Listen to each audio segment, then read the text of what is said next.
తాకట్టులోని బంగారాన్ని విడిపించి ఆ రోజున మార్కెట్ ధర కట్టి మిగిలిన డబ్బును మీకు అందిస్తుంది కొమ్మూరి గోల్డ్. నమస్కారం గీతా కుమార్ గారు. శ్రీ గురుభ్యో నమః, శ్రీ మాత్రే నమః. నమస్తే అండి. ముఖ్యంగా సంకటహార చతుర్థి ప్రతి నెలలో సంకటహార చతుర్థులు వస్తూ ఉంటాయి.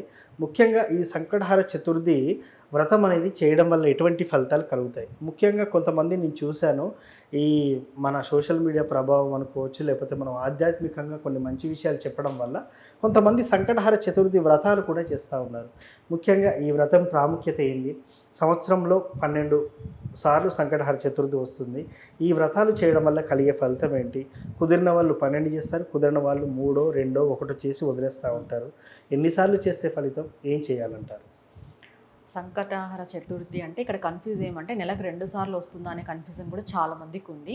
కానీ శుక్లపక్షంలో వచ్చే చతుర్థిని మనం సంకష్ట చతుర్థి అని మనం భావిస్తాం. అదే సంకష్ట చతుర్థి కూడా, అంటే పౌర్ణమి పోయిన తర్వాత వచ్చే చతుర్థిని దాన్ని సంకష్ట చతుర్థి అంటారు. ఈ సంకష్ట చతుర్థి ఒక్క నెల చేసినా ఫలితమే ఉంటుంది.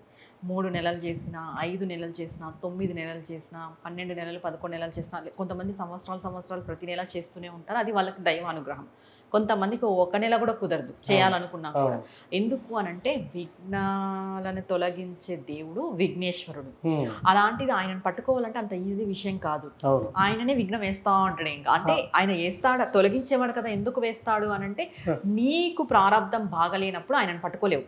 ఇప్పుడు నువ్వు ఒక సంకల్పం కోరుకుని ఉంటావు, అది నీకు నెరవేరే టైం ఇంకా రాలేదు, నువ్వు వెంటనే నేను సంకష్టహార చతుర్థి వ్రతం చేసేసి అది నెరవేర్చుకోవాలి అంటే కుదరదు, నిజంగా కుదరదు. మనకి అది నెరవేరే టైం వచ్చినప్పుడు, భగవంతుడి యొక్క అనుగ్రహము 2 వచ్చినప్పుడు నువ్వు సంకష్టహార చతుర్థి చేస్తావు. ఇంకొకటి ఇక్కడ ఏంటి అంటే నీది ధర్మ కామ్యము అయితే ఆటోమేటిక్గా నువ్వు పట్టుకుంటావు. ఇది ఎందుకు చేస్తారు, చాలా వరకు ఎందుకు చేస్తారంటే జాబు, ఫైనాన్షియల్ అప్పులు, ఈ రెండే. ఆరోగ్యం సెకండరీ ఇంకా అది. కానీ జాబ్ కోసం చాలా మంది చేస్తారు, అప్పులు తీరడానికి చాలా మంది చేస్తారు, ఇల్లు థర్డ్, ఇవి మెయిన్. ఇప్పుడు మీకు జాబ్ రావాలి అంటే ఎన్ని నెలలు చేసుకోవాలి అనేది ఉంటుంది. జాబ్ కోసము అయితే ఖచ్చితంగా 9 నెలలు చేయాలి. 3 నెలలు చేసి వదిలేస్తాము, 5 నెలలు చేసి వదిలేస్తామంటే కాదు. జాబ్ రావాలంటే 9 నెలలు మేడం. జాబ్ లో గ్రోత్ కావాలంటే కూడా అదే చేయాలి. ప్రమోషన్స్ కావాలన్నా కూడా అదే చేయాలి. జాబ్ లో గ్రోత్ రావాలన్నా కూడా, ఈవెన్ మనకి శాలరీస్ పెరగాలన్నా, ప్రమోషన్స్ కావాలన్నా, లేదా మనం ఎక్కడికైనా మనకు నచ్చిన ప్లేస్ కి బదిలీ అవ్వాలన్నా కూడా 9 నెలలు చేయాల్సిందే. ఇంకొకటి ఇక్కడ ఏంటి అంటే భర్త కోసం భార్య చేస్తుంది కదా, దానికంటే ఎవరికి ఏది కావాలో అన్నారో వాళ్ళు చేసుకోవడమే మంచిది. ఇప్పుడు అబ్బాయికి జాబ్ కావాలి, అబ్బాయి ఎక్కడో ఉంటాడు, తల్లి చేయొచ్చు, అది కొంచెం ఫలితం ఉంటుంది. కానీ అబ్బాయే చేశాడు అనుకోండి, ఎట్లనో ఇప్పుడు జాబ్ అంటే ఒక సర్టన్ ఏజ్ వచ్చి ఉంటుంది, ఒక నాలెడ్జ్ ఉంటుంది, పూజ ఎలా చేయాలో కూడా తెలిసి ఉంటుంది, లేదా తెలుసుకొని చేసుకోవాలి. ఎవరికి వాళ్ళు చేసుకుంటే ఇది ఇంకా శీఘ్రంగా ఫలిస్తుంది. ఎవరికి వాళ్ళు భగవంతుని శరణాగతి వేడితే అసలు ఎలా చేసుకోవాలి? ఇది సంకష్ట చతుర్థి రోజు ఉదయాన్నే లేచి తలంటు స్నానం చేసుకున్న తర్వాత ఒక 6 ఆ టైంలో సూర్యోదయానికి ముందే స్నానం అయిపోవాలి. అయిపోయిన తర్వాత ఫస్ట్ విఘ్నేశ్వరునికి ముడుపు కట్టాలి. ఒక వైట్ క్లాత్ తీసుకొని ఒక కొబ్బరి గిన్నె, దాంట్లోకి ఖర్జూరము, ఒక పిడికెడు కానీ, 2 పిడికెడు కానీ, 3 పిడికెడు కానీ, అంటే మీ ఇంట్లో ఎంత మెంబర్స్ ఉన్నారు నైవేద్యం చేయడానికి అది మళ్ళీ సాయంత్రం యూజ్ చేస్తారనమాట. అది దాన్ని బట్టి మీరు పెట్టుకోవాలి. బియ్యం అది ముడుపు కట్టేసేయాలి. ఒక కాయిన్, పసుపు, కుంకుమ, కొంచెమే అక్షంతలు, ఆకు, ఒక కొబ్బరి గిన్నె, ఖర్జూరం, ఒక పిడికెడు బియ్యం, లేదా 3 పిడికెలు బియ్యం, లేదా 5 పిడికెలు బియ్యం, ఇలా కట్టేసి ముడుపు కట్టి విఘ్నేశ్వరుని దగ్గర పెట్టాలి. ఏమని ముడుపు కట్టాలి? మీ సంకల్పం. నీకు జాబ్ కావాలా?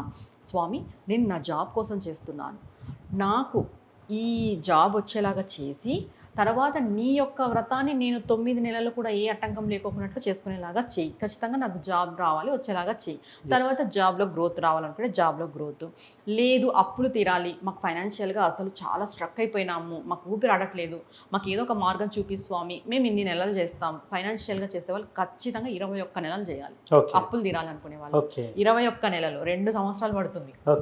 21 నెలలు చేశారు అంటే వాళ్ళకి ఇంకా జీవితంలో అప్పనేదే ఉండదు, తీరిపోతుంది. మళ్ళీ వాళ్ళు చేసేది ఇది కూడా రాదు, ఆప్షన్ కూడా ఉండదు. స్వామి అంత పీక్ స్టేజ్లో అనుగ్రహం దొరుకుతుంది మనకి. 21 నెలలు అంటే ప్రతి సంకటహార చతుర్థి రోజు చాలా నియమనిష్టంగా చేయాలి. నియమనిష్టలతోనే చేయాలి. Yes. జాబ్ అయితే 9, అప్పులు తీరాలంటే 21 నెలలు చేయాలి. అంటే నెలకు ఒక్క రోజే కాబట్టి అసలు ప్రాబ్లమే లేదు. అంతే.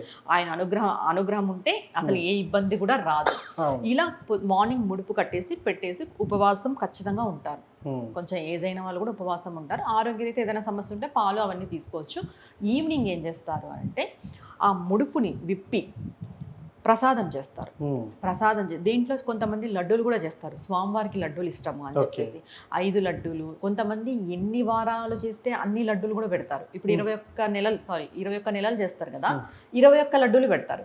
9 నెలలు చేస్తారు కదా, ప్రతి నెల 9 లడ్డూలు చేస్తారు స్వామి కోసం. అది నియమం ఉందా అంటే శాస్త్రంలో అయితే ఆ నియమం లేదు. ఇది కేవలం మనం చెప్పడము, వీళ్ళు చెప్పడం వినడం ద్వారానే తెలిసింది. కానీ స్వామివారికి పాలతో చేసిన పదార్థం కానీ, ఉండ్రాలు కానీ, ఆ పాల తాలికలు కానీ ఇలాంటివన్నీ స్వామికి ఇష్టం. ఇవి చేస్తారు. ఆ బియ్యం పెట్టింటాం కదా, ఆ బియ్యంతో అన్న ప్రసాదం చేసి ఇంకొకటి స్వీట్ ఏదైనా చేయొచ్చు, లేదా అదే బియ్యంతో స్వీట్ అయినా చేయొచ్చు. ప్రసాదం పెట్టేసి సంకష్టహర చతుర్థి కథ అని ఒకటి వస్తుంది, వ్రత కథ. ఆ కథ చదువుకోవాలి. లేదమ్మా మేము ఆ కథ చదవలేము, పెద్దగా ఉంటుంది, ఆ కథ చదవలేము, మాకు చదివేకి రాదు అనుకునే వాళ్ళు గణేశుని స్తోత్రాలు వినాలి. అసలు మాకు అంత టైం లేదు, అంత కథ చదివేంత టైం లేదు అని అంటే సంకష్ట నాశన గణేశ స్తోత్రం అని ఒకటి వస్తుంది. అది ఖచ్చితంగా 21 సార్లు పారాయణం చేయాలి. ఈ 21 సార్లు పారాయణం చేసి స్వామివారి టెంపుల్, దేవాలయం ఉంటుంది కదా, దేవాలయానికి వెళ్ళి స్వామివారిని దర్శించుకొని ఇంటికి రావాలి. అక్కడ గరిక ఇస్తారు. ఆ గరిక తీసుకొచ్చి మన ఇంట్లో ఉన్న విఘ్నేశ్వరుని దగ్గర కూడా పెట్టుకోవాలి. లేదు మనం ముందు రోజే గరికనంతా సేకరించుకొని స్వామివారి అష్టోత్తరాలు అన్నీ చేసుకుంటారు. వ్రతం చేసే వాళ్ళంతా కంప్లీట్గా చదివేకి వస్తుంది. వ్రతం చేసుకునే వాళ్ళకు వ్రతానికి ముందే అష్టోత్తరం వస్తుంది. ఈ 108 గరికతో అష్టోత్తరం చేస్తారు. గరిక సమర్పిస్తూ ఇలా కూడా చేసుకోవచ్చు. మీరు కథ చదువుకోలేను అంటే 108 అష్టోత్తరాలతో గరిక సమర్పించవచ్చు. అష్టోత్తరం చేసినా, వ్రతం చేసినా కానీ సంకష్టనాశన గణేశ స్తోత్రం అనేది ఖచ్చితంగా 21 సార్లు చేసుకోవాల్సిందే.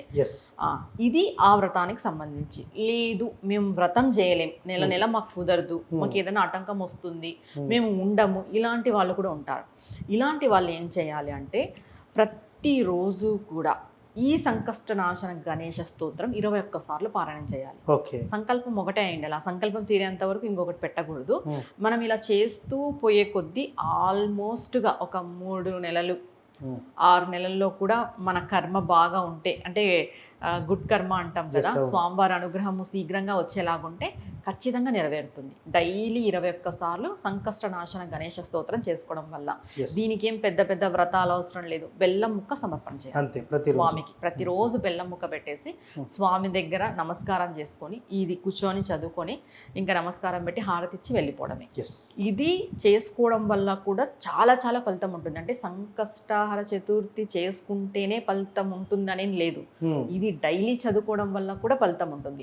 ఒకవేళ మీరు ఇది డైలీ చదువుకుంటూ కూడా సంకష్టహర చతుర్థి చేసుకున్నారనుకో, ఇంకా ఎక్కువ స్వామివారి అనుగ్రహం ఉంటుంది. ఇక్కడ ఎక్కువ తక్కువ అని ఎందుకు చెప్తాము అని అంటే, మన కర్మ అనేది బ్యాడ్ కర్మగా ఉన్నప్పుడు మనం ఎన్ని పూజలు చేసినా ఎన్ని చేసినా కూడా త్వరగా ఫలించవు. అందుకు మనం మోతాదులో చేయాలి. ఇప్పుడు చూడు, డైలీ ఇది చదువుతున్నారు 21 సార్లు, సంకష్టహర చతుర్థి వ్రతం కూడా మీరు చేస్తున్నారు, అప్పుడు డబల్ అవుతుంది. ఇప్పుడు మీ కర్మ బాగుంటే మీరు డైలీ ఇది ఒకటి చదువుకున్నా నెరవేరుతుంది. ఇక్కడ మనం తెలుసుకోవాలి ఎవరికి వాళ్ళకి. అంటే సంకష్టహర చతుర్థి చేసి డైలీ చదివి ఇవన్నీ చేస్తేనే అవుతుందా అంటే, నిజంగా అంటే మన కర్మ బాగలేనప్పుడు ఎక్కువ చేయాలి, ఎక్కువ శ్రమ పడాలి, అప్పుడు జరుగుతుంది. నీ కర్మ గుడ్గా ఉంది అంటే నువ్వు ఒక నమస్కారం పెట్టుకున్నా కూడా అయిపోతుంది. ఏదైనా కూడా కర్మానుసారమే జరుగుతుంది. ఇంకోటి, భగవంతుడు మనకి ఏ టైంకి ఏది చేయాలో అదే చేస్తాడు అనేది కూడా మనం నమ్ముతాము. అది చేసేటప్పుడు మళ్ళీ ఇవన్నీ ఎందుకు చేయాలనే ఆలోచన కూడా వస్తుంది. కంప్లీట్గా 100% భగవంతుడు ఇచ్చే ఫలితాన్ని నువ్వు పొందాలి అంటే ముందుగా ఆయన పాదాలను పట్టుకోవాలి. ఆయన ఒకవేళ ఆయన మూడు బాగాలేకపోతే నీకు ఇవ్వకపోవచ్చు, నీ రాతలో ఉన్నా ఇవ్వకపోవచ్చు, అంతే కదా, చెప్పలేము. ఆయన ఇచ్చినప్పుడు మనం ఎందుకు చేయాలని క్రాస్ క్వశ్చన్స్ వద్దు. ఆయన పాదాలను పట్టుకుంటే పరిపూర్ణంగా ఆయన నీకు ఇస్తాడు, ఇచ్చేది కూడా. మళ్ళీ మధ్యలో మీరు ఇలాంటి క్వశ్చన్స్ వేసి స్కిప్ అయింది అనుకో ఆయన కూడా స్కిప్ చేయొచ్చు. ఎస్ ఏం నీకు ఇవ్వాలని నువ్వు నన్నే నేను పట్టనప్పుడు నీకు అని. అంటే భగవంతుడు అలా చేస్తాడా అంటే మన కర్మ అనేది అలా చేపిస్తుంది. ఎస్ ఇది గుర్తుపెట్టుకోవాలి. సో మొత్తానికి సంకటహర చతుర్థి రోజు ఏం చేయాలి, ఏ మంత్రం చదవాలి, చదవడం వల్ల కలిగే ఫలితాలు ఏంటి అని చాలా చక్కగా చెప్పినారు మేడం. ధన్యవాదాలు. నమస్తే.